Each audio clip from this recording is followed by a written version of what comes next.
Welcome to Dragon Sanctuary, a podcast dedicated to helping you expand your light for ascension. Let's stay curious and build community. And now, here's your host, Vick. Hello, everyone, and welcome back to another episode on Dragon Sanctuary. I am so excited again about today's episode. Today's episode has a very interesting and deep imprint on me. I'll be pretty honest. Both physically and I think like emotionally. And I think that most humans can definitely relate to pain because I think that at one point or another, we have all suffered and we've all been in pain. We've all experienced pain. I think it's a beautiful part about being human.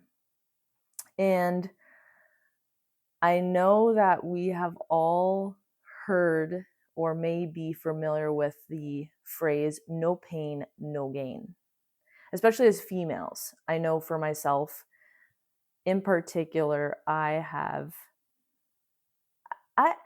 don't know if I should say embraced,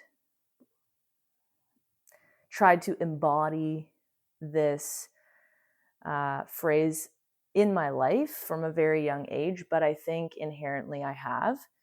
And I think that it has served a great purpose to me, and it's something that I've always learned how to navigate in a way. And especially as I've gotten older too, as someone who has suffered from, I don't like to use labels, but someone who'd suffered from, let's say, maybe chronic pain.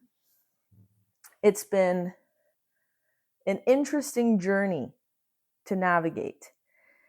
And my favorite one at that, I have my mother, who is very much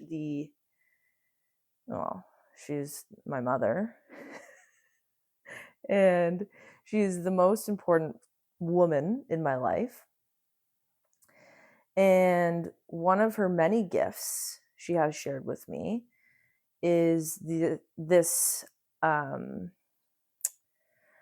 guess soul contract that I have with myself, and it involves the number 9. So power in the 9s. So for me, I have a lot of 9s come up. I'm not going to explain where or how many, but it's a popular and prominent number for me in my soul contract. If you're not familiar with it, I encourage you to look up the work if you feel called to.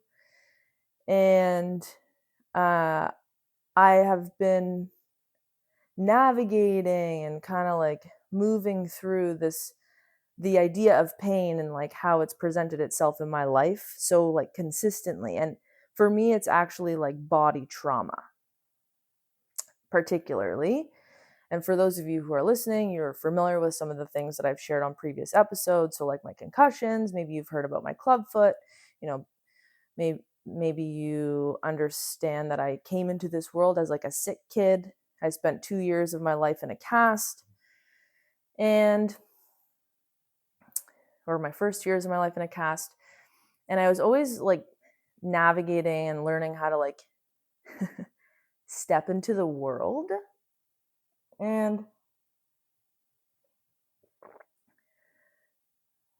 I love sports, and sports caused me a lot of pain. And I really enjoyed it, actually. I was talking with my boyfriend's brother's girlfriend, who I love and admire very much. Her name is Andrea. And we were having a very loving conversation about pain, and or a few loving conversations about pain. And I was basically explaining to her how as someone who has suffered from like chronic pain and someone who has, had to go to great lengths to like feel not in pain, it's been almost traumatizing in the sense that like when I go to see a new practitioner, or I used to go see a new practitioner, it would be like very like traumatic experience, because I knew that no pain, no gain. So like I had to experience a lot of pain to like receive pleasure, or receive like no pain, eliminate pain. So I was, I was saying we had an experience together, and I was sharing with her, she did some work on me, and like it was very safe, and it was painless. It was so painless. I'm definitely going on a rant, but it has been so interesting to me because I've tried different things that have caused me a lot of pain. I will say one of my favorite medicines is traditional Chinese acupuncture, and it's caused me the most pain of my life. Like, if anyone has gotten acupuncture, they know what I'm talking about. And it's like an undescribable amount of pain, or can be. And it gets better, like it improves. But the way you feel after is like, it's amazing. You feel like reborn, you feel new, but it's still intense, and it's often traumatizing. It can be like traumatic to like go back there. And sometimes I like always coach myself. I said this before, I'm an athlete first, and like I really thrive on like discipline and like habit, and drawing things up, writing things down, and then executing. So like when I can see that something's working, I'm going to keep doing it. Even though it's hard, I'm going to keep practicing it. I'm going to keep trying and trying. And it's something that I admire and I love about myself, honestly. And with my acupuncture, it's like, it's like, I see that it's working and it's getting better, but and like your thresholds, like they increase and then they decrease, and then sometimes you're feeling like, okay, I can handle this, and other times you're like, I actually can't handle this. What is happening to me? Why am I in this much pain? And I also suffer, and not so much anymore. I've been so much better, thank God. Thank God. But there have been points where like I'm suffering in silence, and like I know my mom, she's watched me go through like so much pain, like physically. And a story in particular pops out to me, and I know I shared it a little bit in a previous episode, I believe, but it was a year and a half ago when I hurt my knee, and I dislocated my knee, and like just wear and tear. Like I didn't tear anything completely, but just wear and tear. And I've torn my meniscus twice. So it was like just intense. And it was right before my best friend's wedding. And like, again, I know I'm repeating myself a little bit. If you've listened to that episode, thank you. But like this person, my best friend Jess, like she has shown up for me in the most painful moments, like my mom. Okay. My mom showed up. She took Teddy. She like, allowed my partner to bring me to the hospital and care for me. And like everyone like showed up for me, helped me. Like I remember my sister and my brother-in-law came over with my newborn niece and like took me out for lunch, and like couldn't even walk. Like I was in so much pain, and like I document all of my psychotherapy sessions I have for like, I used to actually record them like audibly. And then I realized that I need to use this in another way. It was very cathartic. So then, hence the podcast. But, anyways, I digress. I was reading an entry that I had. I think there's two that I'm referencing, but the first one was like from 2024. And it was talking about pain, and I read a little like note that I wrote in there, and it's like, I'm always in pain. Like, it feels like I'm always in pain. Like, even on my best friend's wedding, like, all I felt was so much pain. Like, and pain, not the way I wanted to experience it. Like, I was so happy for her. It was honestly one of the best days of my life. Like, this is someone I've loved for a long time, like deeply. And like, I'm so happy for her and for her husband and her family and everyone. And it was like, all I kept thinking was how much pain I was in the whole time. And like, I look back on that day and I don't think of it as painful, but honestly, it really was for me. And I really had to let that out and with my therapist, and she was like the best as she always is, and just holding space and understanding. And like, what I realized in that moment is like, even though I was in so much pain, every other person around me was able to still show up for me, and that made it a million times less painful. And that's what I'm really trying to say, is like, when you surrender to your pain, whatever it is, it may not always be physical, but a lot of the times it can turn into physical.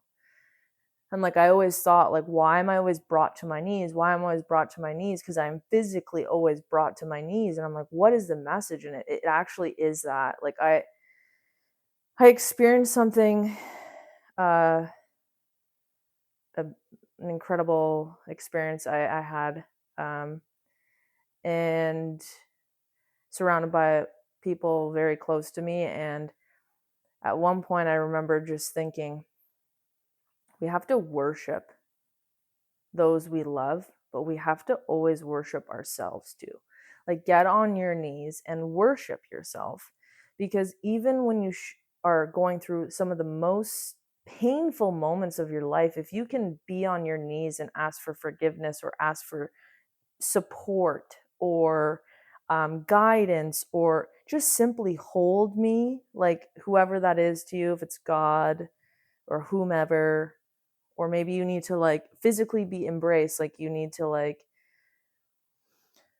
I don't know, like somebody in this circle shared with me this weekend too, like their spouse suffers from chronic pain, and he said something that she says, which really impacted me. It was like, or sorry, she said to her husband, please don't try to fix me and just love me. And I think, as you know, women especially, we're such warriors, and like, that's no disrespect to the men and the masculine energy, but I think that women really do their best to like try to shield their pain and really like uplift and empower everyone around them. And often it can really drag us down if we're not careful and aware of what's kind of going on and navigating the waters cautiously, I guess. So, yeah, definitely I would say that I I didn't even realize this until like I was ready to start recording this episode. This is my first episode that I'm actually wearing normal glasses. So, like, normal as in you could see my eyes, without any sort of like barrier, reflection, or whatever. And big one, wasn't intentional. Just like, don't feel like my eyes are in pain, you know? Like, I feel like I could see and like share and feel safe, and like my eyes don't hurt from like, staring at a screen, or, all that light and all the stuff that's in our eyes all the time. So I think really opening your self slowly and like peeling back those layers, those onions, is really important, especially if we feel like we're in a constant state of pain. Like, really asking yourself, like, where is it coming from? Am I creating more pain for myself? Because often when we have pain, we have a story attached to that pain. And I think detaching to a story is empowering. And we also condition ourselves a lot, conscious or unconsciously. And I know that most of us know that pain is in the mind. I'm not going to say all of us, and I'm not going to say I know, but I think a lot of us know that pain is in the mind, and it can be controlled. And there's a lot of, fun things that people have done to like shown us that, or experimental things. Maybe they're not fun all the time, but experimental things. Like I think I was watching Amazing Race like last season, and they walked across like hot rocks or whatever, right? Stuff like that. So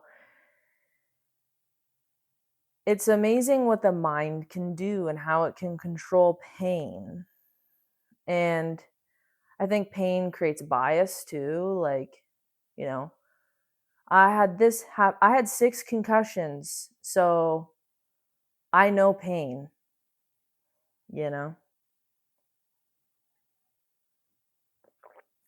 Or as I use my famous line that I like to say is, I know the ghost inside the brain because mine lived there for so long. And just like that attachment. And it creates this inauthenticity in you where it's like just low vibration. Pain is low vibration. It really is. And like,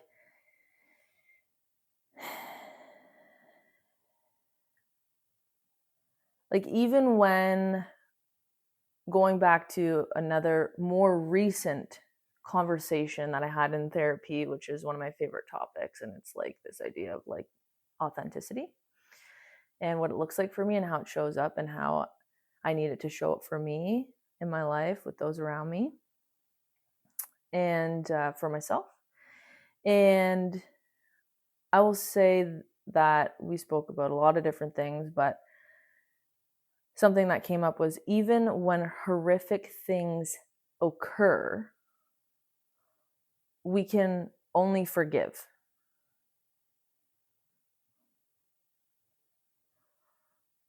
So only like forgiveness in yourself is congruent. And there may be open wounds that are like harder to seal and patch and like put a little bit of cream so it doesn't scar, But no pain, no gain. No pain, no gain. So I wanted to really convey a message. If you feel like I have already, great. Thank you. And if you haven't, that's okay too. But the concept is that I want to like leave with anyone who's listening to this podcast is the idea of pain versus power. So, succumbing to our pain can often diminish our power, at least for me. So when I focus on my pain and my suffering and my hardships and all these things, it creates a whirlwind of emotions, which are often hard to process, or they like open all these little doors to like other little things that come up. And like when you're in pain, you're like, also like maybe your fight or flight mode is like activated too, right? There's a lot of people with chronic pain that are constantly living in a fight or flight mode state. And that means that they're running from the hyena, right? And when you're in that state, it's hard to really be your authentic self. I really do think that when we come into this world, we're born to like be like hopefully free of suffering, and I know that that's a fortune and a privilege for a lot of us in this world. I don't think it's really said enough, and I don't take that privilege lightly. I do not take it lightly. But as I continue to like navigate my life and reflect on my life, I learned, that the most important thing you can do with your pain is just blow it a kiss, is say thank you so much, and toodaloo. Goodbye. See ya. Just blow it a kiss. And I started doing that. Literally, there was a lot of things that came up, and I just started, like, even the actual like motion of like taking my fingers to my lips or my hands to my lips and just blowing it out. There's something very cathartic for me anyways. I love speaking with my hands and like being very like animated, some people might think. I don't know, I just think I'm being myself. But I am that way. And there's something that feels like it's actually just, energy is real, whether you believe it or not. You can feel when someone's suffering. You can feel when someone's upset. You can feel when your body is like tense. Your fascia science, okay, for all those people out there. No doctor, but I've read some articles from doctors, and like it's real. Like your fascia is literally taking on pain and programming your mind and your body and your soul to like feel things or not feel things, or experience joy or not experience joy. And it's very interesting. I'm going to start doing more and more research on this, but just from a curious place anyway. And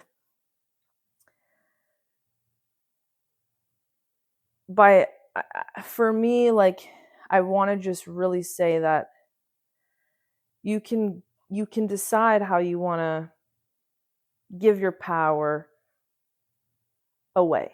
And like only you are the gatekeeper of it. Nobody can really take it away. You give it away. So, someone annoys you, or your patience is being tested, or you're battling hunger or something. There's obviously there's a spectrum, there's a range. Go into your toolbox and maybe take out the wand and just flick it away. Like, I don't know, do a Wingardium Leviosa or something. And just flick away the pain. Flick it away, because it doesn't serve. And also, I want to say too, like, really show yourself love and compassion. And I will say, like, it's very important for me to say this as someone who's overcome their pain. So, like, I don't want to sound as if I'm speaking for everyone when I say any of what I said on this episode, because I'm just speaking from my own experience. That doesn't mean that you're going to have, or you've had, or you will have the same experience. It just simply means that this has been my experience. And especially understanding my soul contract and processing it, and through the help of people around me and my mom and others, and really just empowering myself, but showing myself a deep love. And I know that's easier said than done, and I don't want to diminish anyone's pain, because it's real for you, and that's real. So if it's real for you, it's real. If that's your reality, that's your reality, and I respect that. I wish people honestly didn't suffer. I obviously wish nobody suffered in pain. And when people I feel that very heavily. I feel like I can relate. I think we all can. As I started the episode, like, we can all relate to being in pain. And I just wonder if the pain is there to also maybe empower you too. So let's end on my favorite note. I have pulled a card from a deck I believe I've used before, which is the Shaman's Dream Oracle. Colette Baron Reed and Alberto Villoldo. I don't know, can't really pronounce that last name. Villoldo. But Alberto and Colette will do that. This is it here. It's a fun deck. I don't use it that much, to be honest. Mostly because it's very thick. And I don't have small hands, but I don't have big hands. And it's hard to shuffle. I don't know if that's a... See, am I putting my pain and giving away my power? I don't know. You'll have to tell me, people. Okay, so the card that I pulled, so cool. Obviously never pulled it before. I've maybe used this deck a handful of times, but it's card number 55 if you're into numerology, and it's called, I pulled it for the group. Okay. And it's called the farther gate, and the message is bold step forward. So if you're watching, I'll show it to you. The farther gate, bold step forward, number 55. So there's no reverse, there's no upright message, which I love these decks, I have to say. So I'll read it. When the farther gate card shows up, it is a clear call to lift your eyes to the horizon and begin to walk toward your future. You are marching in place right now, stirring the dust, but not getting anywhere. Trust that your forward movement will lead you to a new destination you have already set for yourself, but perhaps forgotten or neglected because of your everyday busyness. The farther gate comes to tell you that an ending is at hand, and you can leave that old behind.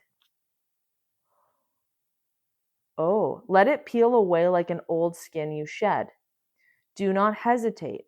Cross the thresholds boldly, and you will be rewarded.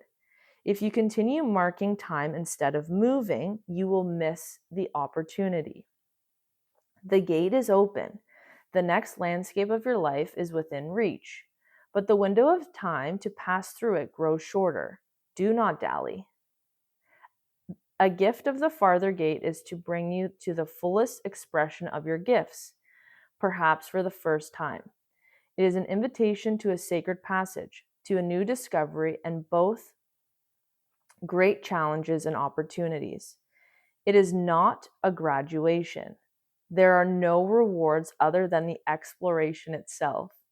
You have been a farmer far too long, tilling the hard soil that now bears little fruit for you. Time to put on that explorer hat once again. Cool. The next experience, legacy. Oh, I forgot to read the message. Just like the Cole's notes, which is the next experience, legacy, evolving, bold step forward. Beautiful. Really cool. Beautiful, beautiful card.